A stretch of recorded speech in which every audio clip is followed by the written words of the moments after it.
You hear me, Dad? Let me get this out of the way first and foremost. All weekend I've been here, everybody thinks I'm Chad. So we are not twins. I am extremely much younger. So I just want to get that clear. I am also a 1992 graduate of Niles McKinley, and I currently live in Birmingham, Alabama. Hopefully people know where that is. But enough about me. Let's talk about Chad. I'm going to do my best to be as nice as I possibly can, but you do have to remember he's my brother. So stick with me. So one day, Chad comes home. Chad got his degree at Kent State University.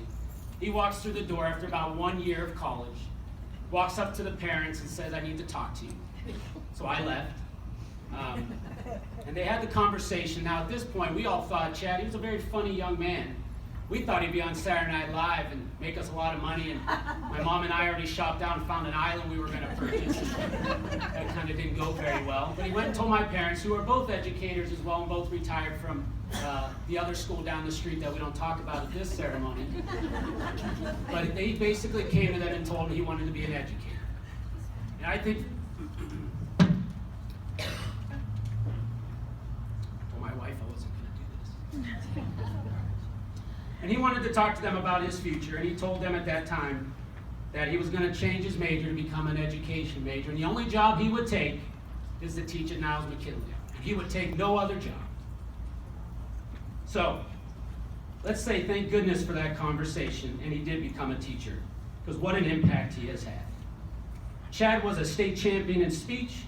He was a top 20 national finalist in speech and debate, 20 plus years of announcing the band. I think we all know the Go Dragons. I think you all know that. That is Chad. He was also yearbook counselor, head and assistant speech coach, role-playing club founder, or I'm not sure the name of it, but you can tell him later.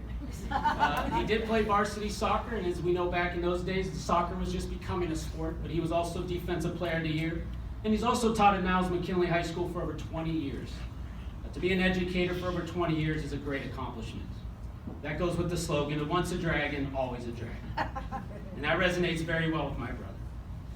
So he really wanted to make a difference in everybody's lives, and he wanted to make a difference for the city of Niles. So that's why he wanted to move back in with my parents. And he was not going to get his own hotel or apartment until he got the job at Niles. So he became a full-time sub at Niles, and that led him to a full-time position, and same type of position he's been in and held lots of different classes. So my mom and me are starting to feel a little unsuccessful. My dad got inducted into that school down the street's Hall of Fame 2 years ago, and now my brother, so my mom and I need to pick it up a little bit. I'm just kidding.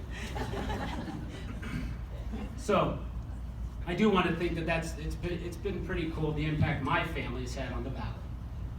So in closing, because I know I can't get much further, my brother is a mentor, he's a leader, he's a teacher, he's a friend, and he's my brother. So please welcome my favorite dragon, Chad Reese, the 2017 Niles McKinley Alumni Hall of Fame.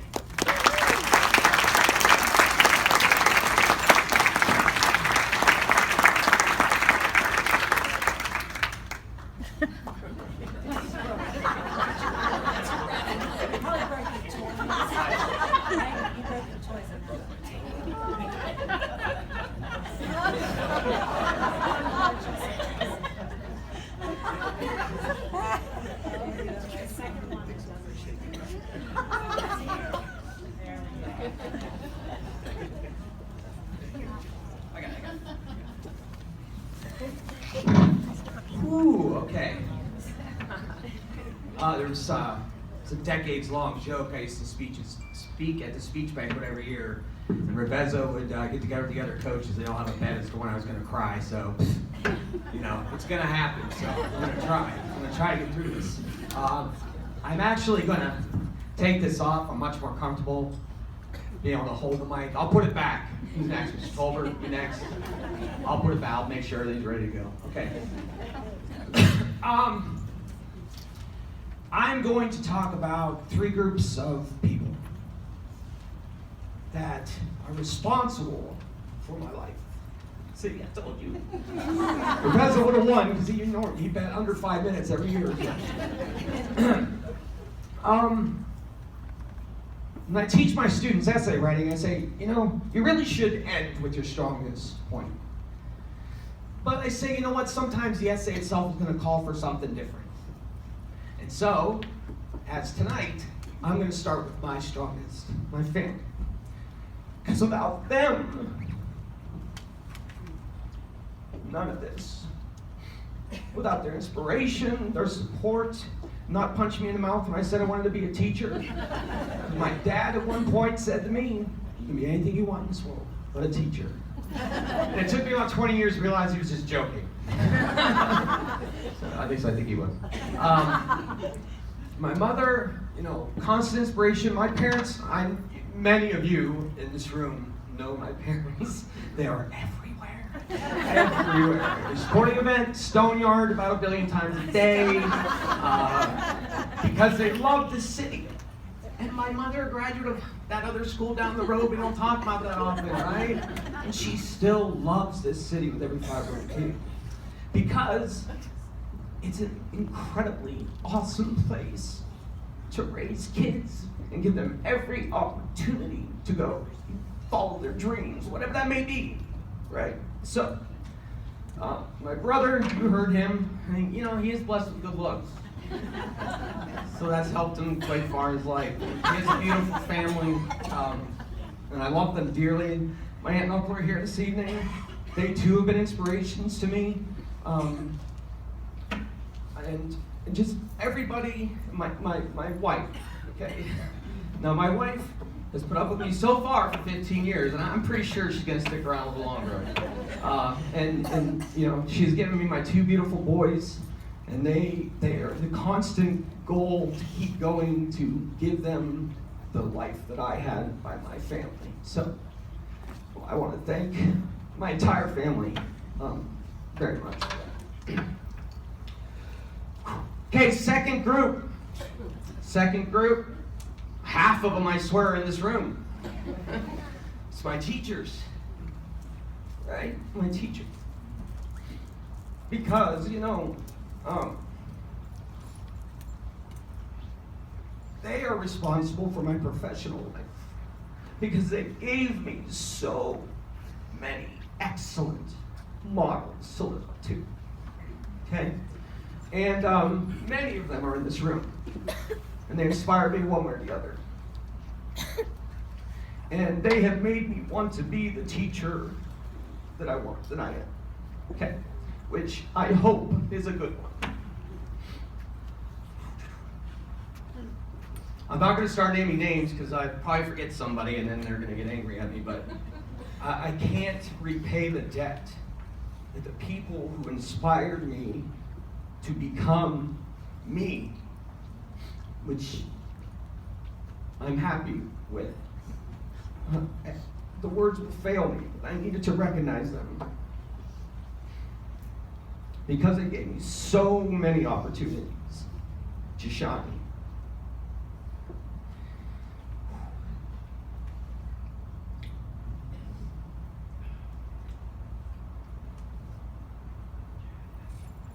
And the third group is my students. Because my brother got it right. As soon as I decided that I was frankly, I didn't decide. I was called to teaching. That's what I tell my students. They're like, what? I interview my students every year at the beginning of the year. I want to get to know them. I want them to get to know me. So I let them ask me questions too, just in case I asked them something that they weren't sure. Like, well, I'll just ask Reese that one, haha. But I always inevitably give, why did you want to be a teacher? And then I love the question, why are you just a teacher?